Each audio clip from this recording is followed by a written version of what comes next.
Hi guys, today we are gonna start talking about reviews. As you already know from this course, there's three pillars to successful Airbnb listing. The first one is photos, then we have pricing strategy, and then the reviews. So with this video, we are gonna jump into reviews and we'll break down the review process and give you pointers on what things to pay special attention to and what has worked for us in the past. You should try to make sure that each review that you get is a 5-star review, and you should always aim to get 5-star review from every guest. So if you don't get a 5-star review, you make sure you reflect on the reasons why you didn't get a 5-star review and you fix the problems. In this business, if you want to be successful, you have to have 5-star reviews. You have to be a successful superhost. If you have 5-star reviews, that means that you will always be booked, and in the long run, that has a great impact on your revenue generation.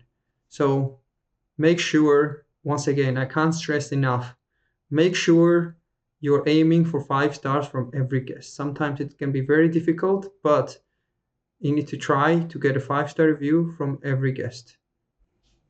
Now we'll jump into it. We'll quickly go through the Insights tab in the Airbnb and explain to you what things you should pay attention to. So this is Insight tab on your Airbnb account, and this is where your reviews live. As you can see, we have 9.6 star reviews over past months or two. We've only had one guest that gave us 4-star review. I mean, we tried our best, but sometimes it's just really difficult to get a 5-star review. It also depends on a guest. Maybe they have not had a best experience during their trip, even outside of our Airbnb, so they might just give us a 4-star review. I should mention that no matter how big your business gets, no matter how many reviews do you get, you should be reading each and every one of your reviews. If you're a business owner, if it's your account, if you care about your account, make sure that you spend time reading the reviews. I'll give you a story about Tim Cook, who is Apple CEO, the guy who manages largest company in the world.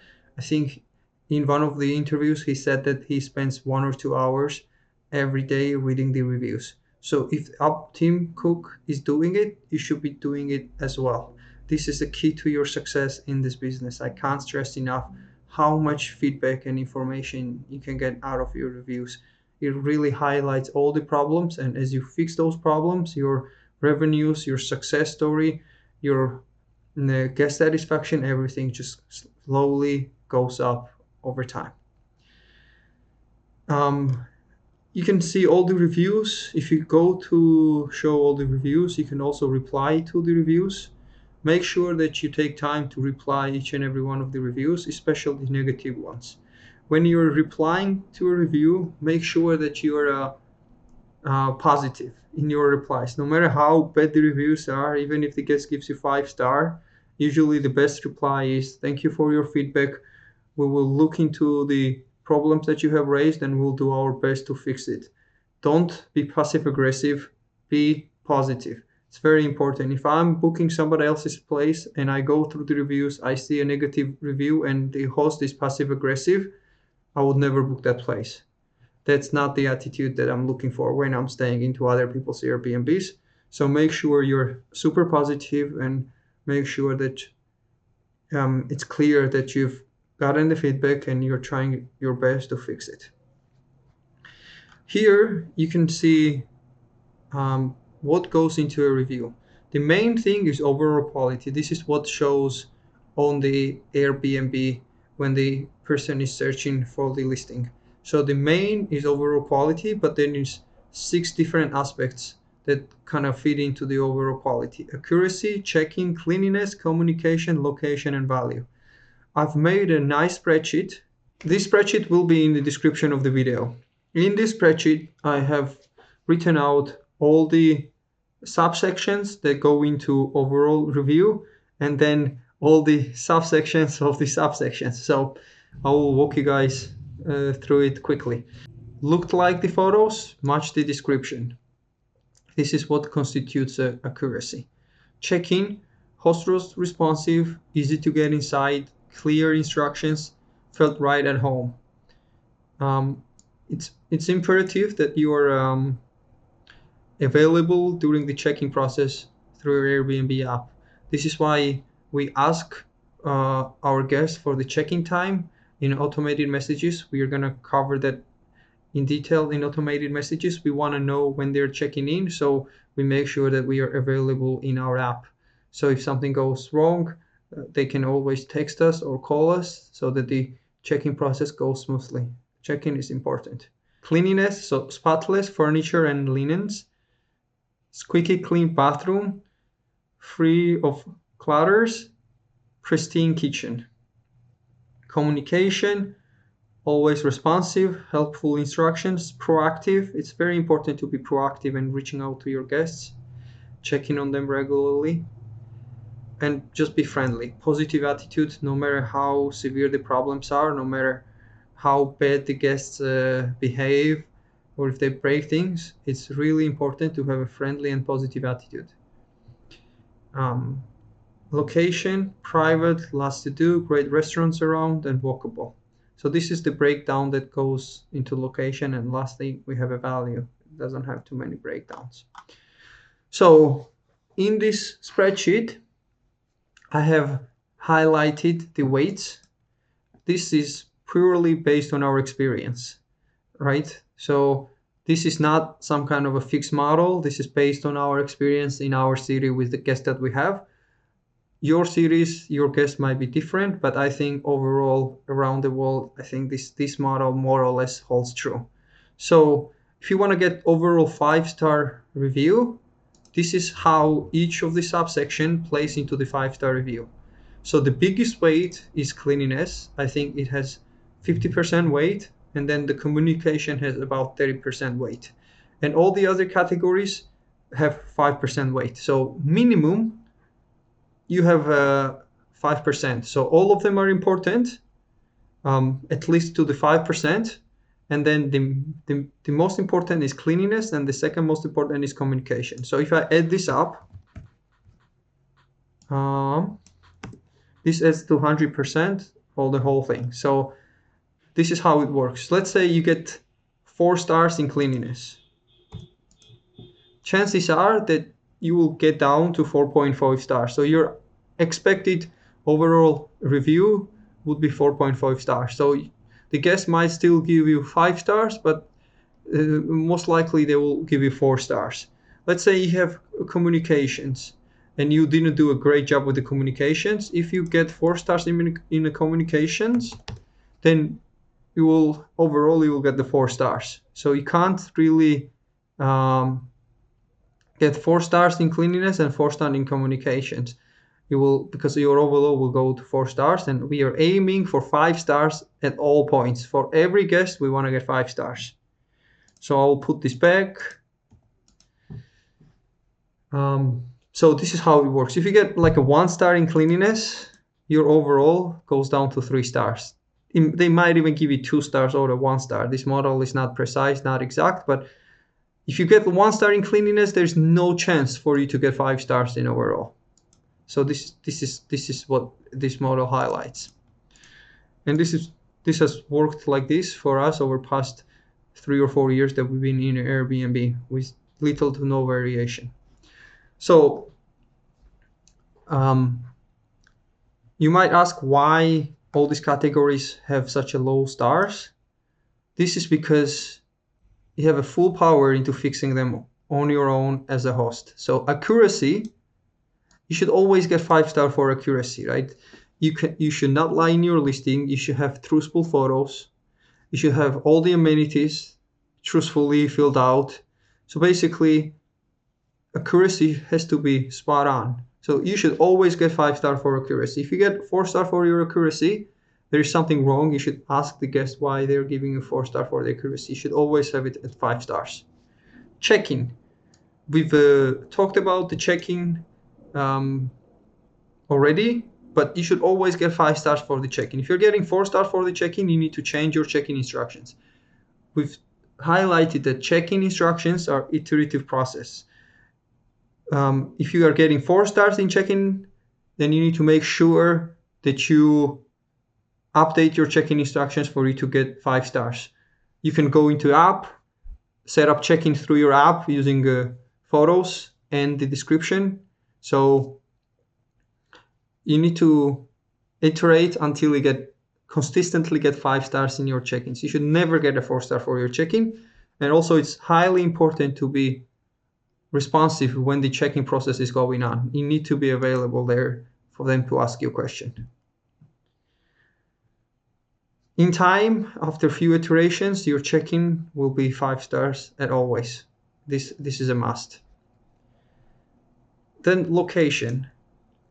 You would generally get 5 stars for the location, because if the location was not good, the guest should not book it. So if the location, there's something wrong with the location, you should probably let your guests know, right? If they're not familiar with the area, if you're not in the safest area, things like that, they need to be aware. So you should have some kind of a disclaimer in the listing or something like that. So you should really always try to get 5 star for the location. Also, when you're picking an apartment, try to pick apartment in a good place so that the location is good. This just helps the overall listing, and you need to get 5 stars for the location in most times. You also don't have much control over it anyway, so I would not stress about it too much, but in general, you should be expecting 5 stars for the location. If the guest booked your place, chances are they're fine with the location. They should have also done a research.